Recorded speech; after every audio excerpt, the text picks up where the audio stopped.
आज हम एक ऐसी कहानी सुनने वाले हैं जो शायद आपको इस बात पर सोचने पर मजबूर कर देगी कि हमारी यादें असल में कितनी महफूज हैं। चलिए चलते हैं देवगढ़ के याद चोर की दुनिया में। जरा सोच कर देखिए, आप सुबह उठें और आपको कुछ याद ही ना हो। कल का दिन पूरी तरह से गायब। ऐसा नहीं कि आप भूल गए हैं, नहीं, बल्कि ऐसा लगे जैसे किसी ने उसे आपसे छीन लिया हो। डरावना है ना, है ना? खैर, हमारी कहानी में ये खौफनाक ख्याल एक हकीकत बन चुका था। तो हमारी कहानी हमें ले चलती है देवगढ़ नाम के एक गांव में। ऊपर से देखने में तो ये गांव बड़ा शांत था, लेकिन इसकी शांति के पीछे एक ऐसा गहरा राज छुपा था जिसने गांव के हर इंसान के दिल में दहशत भर दी थी। देवगढ़ में रात का मतलब सिर्फ अंधेरा नहीं था। रात अपने साथ एक अजीब सी बीमारी ला रही थी। गांव में जो कोई भी सूरज ढलने के बाद घर से बाहर निकलता, वो सुबह जब उठता तो उसके पिछले दिन की यादों का एक हिस्सा पूरी तरह से गायब हो जाता था। मतलब सायों में कोई घूम रहा था, कोई चोर जो पैसे या गहने नहीं बल्कि लोगों की यादें चुरा रहा था। अब देखिए, जब डर होता है और कोई जवाब नहीं मिलता तो क्या होता है? अंधविश्वास। गांव वालों को जब कोई वजह समझ नहीं आई तो उन्हें लगा कि ये जरूर किसी भूत प्रेत या जादू टोने का काम है। बस फिर क्या था, कानाफूसी शुरू हो गई। भूतों और जादूगरों की कहानियां फैलने लगी। असलियत तो किसी को पता नहीं थी और इसी वजह से गांव में खौफ बढ़ता ही जा रहा था।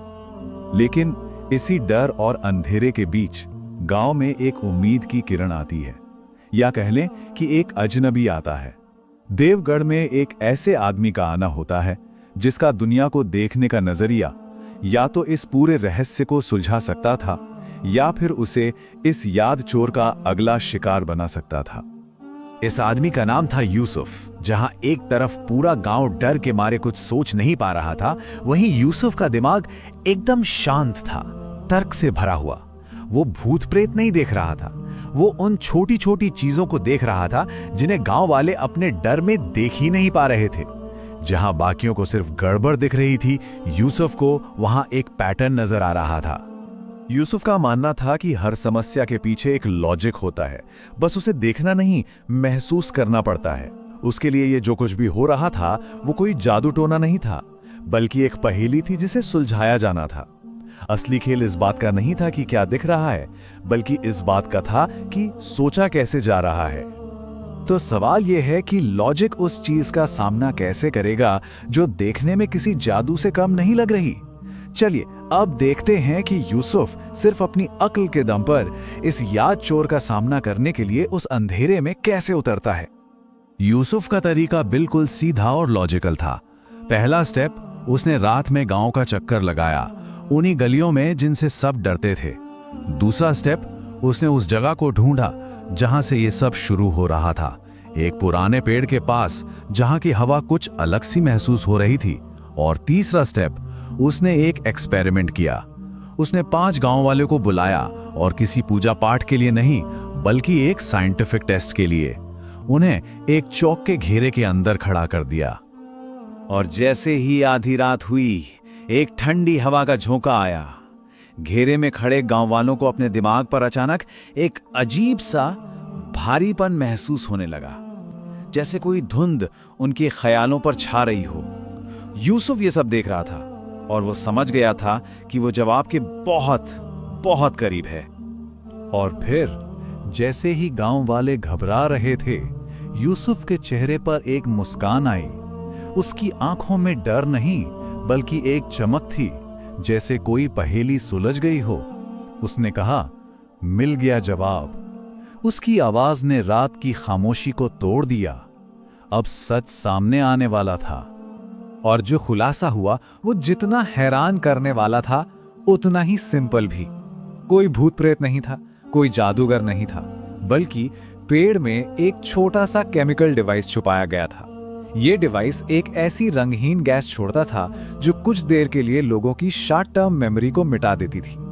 तो ये याद चोर कोई शैतान नहीं बल्कि किसी इंसान के दिमाग की ही उपज थी। अच्छा, तो ये तो पता चल गया कि ये सब क्या हो रहा था, लेकिन असली सवाल तो अब था, ये किसने किया और उससे भी जरूरी क्यों? क्योंकि हर चीज के पीछे कोई ना कोई वजह तो होती ही है, और ये वजह तो वाकई बड़ी अजीब थी।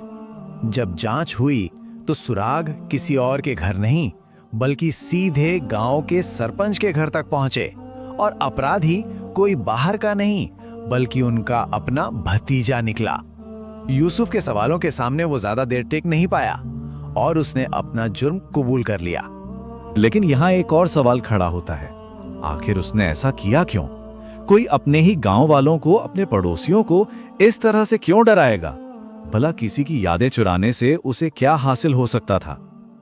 और वजह दुश्मनी नहीं थी, वजह थी पहचान पाने की एक अजीब सी चाह। वो लड़का खुद को बहुत बेकार और नजरअंदाज किया हुआ महसूस करता था। उसे लगता था कि गांव में उसकी कोई इज्जत नहीं है। तो उसके दिमाग में एक अजीब सा प्लान आया कि हीरो बनने के लिए पहले एक विलन बनाना होगा। उसने खुद ही ये मुसीबत खड़ी की ताकि बाद में वो खुद ही से सुलझाकर सबका हीरो बन सके। और यहीं पर यूसुफ ने गांव वालों को सबसे बड़ी सीख दी। उसने कहा, दिमाग एक बहुत बड़ी ताकत है, लेकिन ये अच्छे कामों के लिए तभी काम करती है जब इसका इस्तेमाल दूसरों की जिंदगी को बेहतर बनाने के लिए किया जाए, उन्हें बर्बाद करने के लिए नहीं। मतलब अगर अक्ल के साथ हमदर्दी ना हो तो वो भी एक तरह का अंधेरा ही है। तो जब रहस्य सुलझ गया और सबको एक बड़ी सीख भी मिल गई, तो देवगढ़ में यूसुफ का काम भी पूरा हो गया और वो वैसे ही चुपचाप गांव से चला गया जैसे आया था, एक अजनबी की तरह, जिसे ना तो शुक्रिया चाहिए था ना कोई पहचान।